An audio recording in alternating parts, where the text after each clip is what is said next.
civil war in Diddy's team, and it looks like, as usual, they are throwing the only black woman on his legal team under the bus. You guys, what am I talking about? If you guys have been following this, Nicole Westmoreland got up and walked out in front of the cameras, okay, and told everybody that Diddy's team was pursuing a pardon from Trump. Now, at that time, I even noted that's odd because Mark Agnifilio said he don't know nothing about that. And as far as I knew, he was leading the team.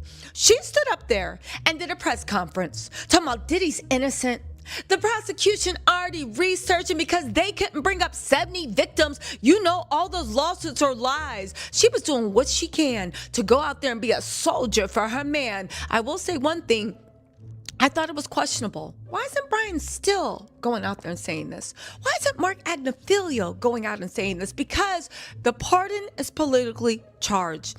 And there's a lot going on behind the scenes. And what lawyer in this day and age wants to get involved in a political fray and the backlash from hundreds of millions of Americans being mad because you made yourself the face of the person that is trying to get Diddy free? Now, Nicole Westmoreland said, I'm your Huckleberry, and she strode out there and did that. Well, guess what? Less than 24 hours later, after she really put herself on the line for Diddy, Mark Agnifilio, Brian Still, and people on Diddy's team are putting out official statements saying Nicole doesn't know what she's talking about and they're not involved in that. Y'all, let's get into this. I do want to say this. For every black woman that has a mammy fantasy about saving her king Diddy and protecting him and going out there, I get it. A lot of women of all races got Captain Save-A-Ho fantasies. I don't know. I guess nobody in your life told you the one that's supposed to be saved, that the man's coming. But okay, fine.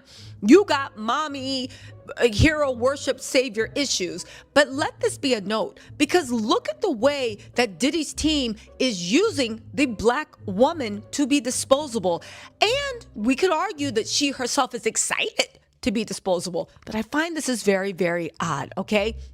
They put this directly in People magazine and a bunch of mainstream media outlets, so you know that Mark Agnifilio wants us to hear this with the chest. Why do I keep bringing up Mark's name? Because Mark is head of Diddy's legal team. He also did an interview. We'll talk about that over live. He got a new haircut, y'all. We're going to talk about that over live, all right?